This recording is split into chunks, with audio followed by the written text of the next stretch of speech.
ನೋಡಿ, ವಿಧಾನಸಭೆಯಲ್ಲಿ KN ರಾಜಣ್ಣ ಅವರು ಹೇಳಿಕೆ ಕೊಟ್ಟರು.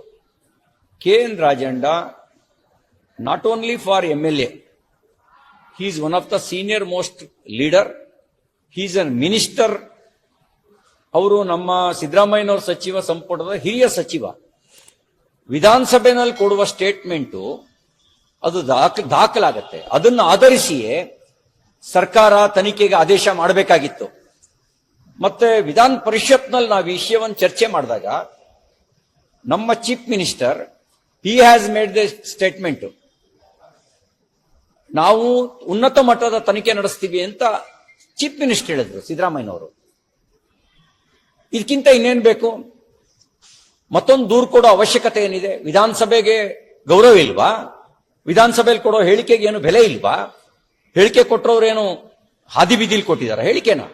ಹಾದಿ ಬೀದಿಲಿ ಕೊಡುವ ಹೇಳಿಕೆ ಆದ್ರೆ ಸರ್ಕಾರ ಯೋಚನೆ ಮಾಡಬೇಕಾಗತ್ತೆ. ಅವ್ರು ಹೇಳಿಕೆ ಕೊಟ್ಟಿದ್ದಾರೆ, 48 ಜನ, ಪೆನ್ ಡ್ರೈವು, ಅಲ್ಲಿ ಚರ್ಚೆ ಆಗಿದೆ. ಡೈರೆಕ್ಟರು, ಪ್ರೊಡ್ಯೂಸರು, ಆಕ್ಟರ್ಗಳು ಯಾರ್ಯಾರಿದ್ದಾರೆ ಇದ್ರ ಹಿಂದ್ಗಡೆ, ಅಧಿಕಾರಿಗಳು, ಶಾಸಕರು, ಮಂತ್ರಿಗಳು, ಜಡ್ಜ್ಗಳು ಇತ್ಯಾದಿ ಎಲ್ಲ ಚರ್ಚೆ ವಿಷಯದಲ್ಲಿ ಬಂದಿದೆ.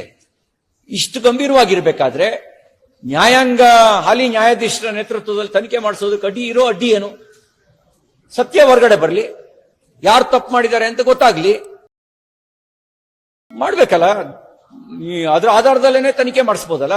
ಯಾಕೆ ಇದಕ್ಕೆ ಕಾಗಕ್ಕ ಗೋಬಕ್ಕನ್ ಕಥೆ ಹೇಳ್ತೀರಿ?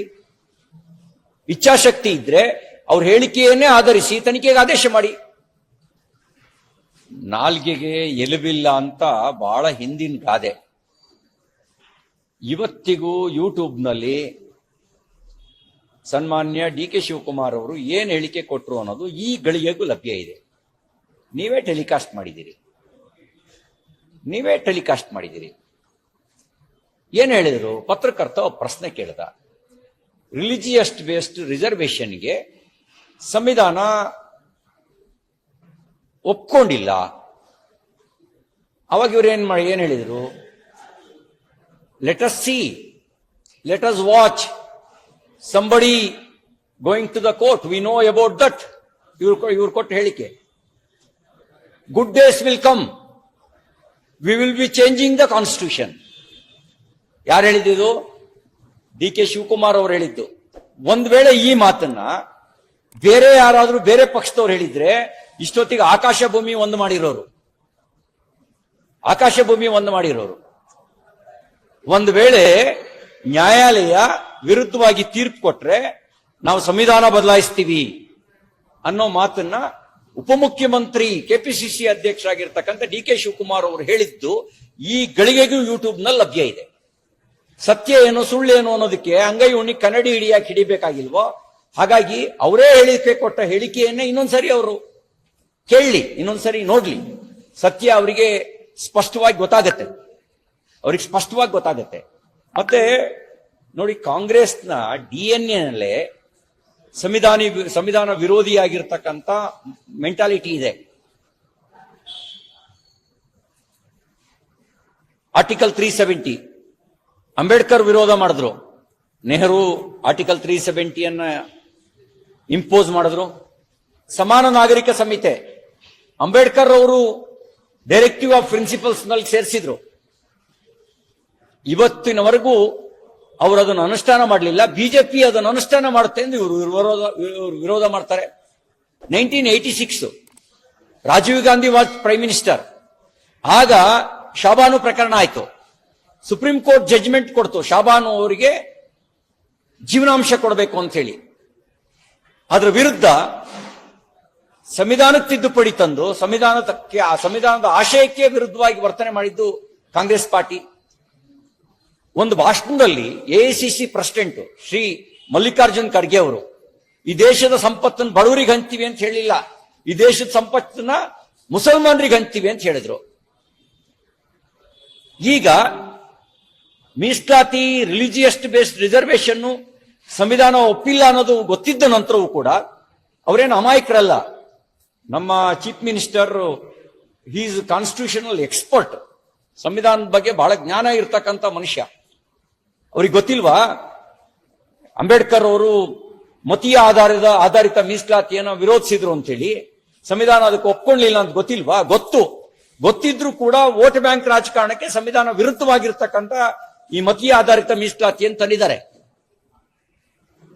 ಈಗ ಸಬೂಬ್ ಹೇಳ್ಬೋದು ಅವರು ತನ್ನ ವೋಟ್ ಬ್ಯಾಂಕ್ ರಾಜಕಾರಣಕ್ಕೆ ಅವ್ರು ಏನ್ ಮಾಡಕ್ಕೂ ಹೆಸರಲ್ಲ. ಅಂಬೇಡ್ಕರ್ ಬದುಕಿದ್ದಾಗ ಅವ್ರನ್ನ ಸೋಲಿಸಿದ್ದು ಕಾಂಗ್ರೆಸ್ ಪಾರ್ಟಿ. ಅವರು ಸತ್ತಾಗ, ಅಂಬೇಡ್ಕರ್ ಸತ್ತಾಗ ಆರಡಿ ಮೂರಡಿ ದೆಹಲಿನಲ್ಲಿ ಜಾಗ ಕೊಡದೆ ಅಪಮಾನ ಮಾಡಿದ್ದು ಕಾಂಗ್ರೆಸ್ ಪಾರ್ಟಿ. ಅಂಬೇಡ್ಕರ್ ಅವರನ್ನು ವಿರೋಧಿಸೋದು, ಸಂವಿಧಾನವನ್ನು ವಿರೋಧಿಸೋದು ಕಾಂಗ್ರೆಸ್ನ DNA. ಆ DNA ಮುಂದುವರೆದ ಭಾಗವಾಗಿ ಸನ್ಮಾನ್ಯ DK ಶಿವಕುಮಾರ್ ಅವರು ಮೊನ್ನೆ ಟಿವಿ ಇಂಟರ್ವ್ಯೂನಲ್ಲಿ ಕೊಟ್ಟಿರತಕ್ಕಂಥ ಹೇಳಿಕೆ, ಅವರು ಒಂದೊಂದು ಶಬ್ದವೂ ಕೂಡ ಇವತ್ತಿಗೂ ಪಬ್ಲಿಕ್ ಡೊಮೈನ್ ಅಲ್ಲಿ ಇದೆ. ಇನ್ನೊಂದ್ಸರಿ ಕೇಳಿಸ್ಕೊಳ್ಳಿ. ನನ್ ತಪ್ಪಾಯ್ತು ಅಂತ ಹೇಳಿಲ್ಲ ಅವರು, ನಾನು ಹಂಗೆ ಹೇಳಿಲ್ಲ ಅಂತ ಹೇಳಿದ್ದಾರೆ. ಯಾಕೆಂದ್ರೆ ಜನಾಕ್ರೋಶ ತೀರುವಾಯ್ತಲ್ಲ, ಹಂಗಾಗಿ ಈಗ ಹೇಳಿಕೆ ಕೊಡ್ತಿರ್ತಕ್ಕಂಥದ್ದು. ಅವರ ಮನಸ್ಥಿತಿ ಏನಿದೆ ಅದನ್ನೇ ಬಾಯ್ಬಿಟ್ಟು ಹೇಳಿದ್ದಾರೆ. ನೋಡಿ, ನೀವು ಅನಂತಕುಮಾರ್ ಹೆಗಡೆ ಅವರಿಗೂ DK ಶಿವಕುಮಾರ್ ಅವರಿಗೂ ಕಂಪೇರ್ ಮಾಡಬೇಡಿ. ಅನಂತಕುಮಾರ್ ಹೆಗಡೆ ಅವರು ಯಾವುದೇ ಪಾರ್ಟಿಯ ಉನ್ನತ ಹುದ್ದೆಯಲ್ಲಿ ಇರಲಿಲ್ಲ ಆ ಸಂದರ್ಭದಲ್ಲಿ. ಇವತ್ತು ಇವರು KPCC ಪ್ರೆಸಿಡೆಂಟ್, ಉಪಮುಖ್ಯಮಂತ್ರಿ.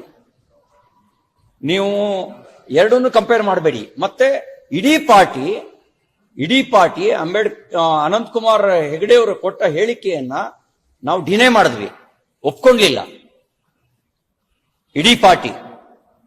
ಮತ್ತೆ ಬಹಳ ಸ್ಪಷ್ಟ ಇದೆ, ರಿಲಿಜಿಯಸ್ ಬೇಸ್ಡ್ ರಿಸರ್ವೇಶನ್ ಅನ್ಕಾನ್ಸ್ಟಿಟ್ಯೂಷನಲ್, ಸಂವಿಧಾನ ವಿರುದ್ಧವಾಗಿರ್ತಕ್ಕಂಥದ್ದು. ಅಂಬೇಡ್ಕರ್ ವಿರೋಧಿಸಿದ್ರು. ಅಂಬೇಡ್ಕರ್ ಮಾತ್ರ ಅಲ್ಲ, ಸರ್ದಾರ್ ವಲ್ಲಭಾಯ್ ಪಟೇಲ್ ವಿರೋಧಿಸಿದ್ರು, KM ಮುನ್ಸಿ ವಿರೋಧಿಸಿದ್ರು. ಇವತ್ತಿಗೂ ಸಂವಿಧಾನ ರಚನಾ ಸಭೆಯಲ್ಲಿ ಯಾರ್ಯಾರು ಮೀಸಲಾತಿಗೆ ಸಂಬಂಧಪಟ್ಟಂತೆ ಚರ್ಚೆ ನಡೆಸಿದ್ರು, ಯಾವ ಕಾರಣಕ್ಕೆ ಮೀಸಲಾತಿ ಕೊಡಬೇಕು ಅಂತ ನಿರ್ಣಯ ತಗೊಂಡ್ರು, ಯಾರಿಗೆ ಕೊಡಬೇಕು ಅಂತ ನಿರ್ಣಯ ತಗೊಂಡ್ರು, ಮತೀಯ ಆಧಾರಿತ ಮೀಸಲಾತಿಯನ್ನ ಯಾಕೆ ವಿರೋಧ ಮಾಡಿದ್ರು ಅನ್ನೋದು ನಿಮ್ಗೆ ಆ ಡಿಬೇಟ್ ಅಂಬೇಡ್ಕರ್ ಅವರ ಸಮಗ್ರದಲ್ಲಿ ಸಿಗುತ್ತೆ. ಅಂಬೇಡ್ಕರ್ ಅವರ ಬದುಕಿನ ಕುರಿತಾಗಿ ಬರೆದಿರ್ತಕ್ಕಂಥ ಸಮಗ್ರ ಬರಹದಲ್ಲಿ ಸಿಗುತ್ತೆ. ದೇವನೂರು ಮಹಾದೇವ್ ಅವರು ಮೆಂಬರ್ ಆಗಿ, ಪ್ರಧಾನ್ ಗುರುದತ್ ಸಂಪಾದಕರಾಗಿ ಸಂಪಾದಿಸಿರ್ತಕ್ಕಂಥ ಅಂಬೇಡ್ಕರ್ ಸಮಗ್ರದಲ್ಲಿ ಆ ಡಿಬೇಟ್ ನ ವಿವರ ಇದೆ. ಆ ವಿವರದಲ್ಲೇ ಗೊತ್ತಾಗುತ್ತೆ ಯಾಕೆ ವಿರೋಧ ಮಾಡಿದ್ರು ಅಂತ. ಈ ಮೀಸಲಾತಿ ತಂದಿರೋದೇ ಸಂವಿಧಾನ ವಿರುದ್ಧ. ಅದನ್ನ ಸಮರ್ಥನೆ ಮಾಡ್ಕೊಳ್ಳೋದಕ್ಕೆ ಸಂವಿಧಾನ ಬದಲಾಯಿಸ್ತೀವಿ ಅಂತ ಕೊಟ್ಟಿರೋ ಹೇಳಿಕೆ ಇದು. ತಾವು ತಂದಿರುವಂತ ಸಂವಿಧಾನ ವಿರೋಧಿ ನಿಲುವನ್ನ ಸಮರ್ಥನೆ ಮಾಡ್ಕೊಳ್ಳೋಕೆ ಸಂವಿಧಾನ ಬದಲಾಯಿಸ್ತೀವಿ ಅಂತ ಹೇಳಿಕೆ ಕೊಟ್ಟಿದ್ದಾರೆ. ಎಷ್ಟು ದಾಷ್ಟ್ಯ ಅವರಿಗೆ.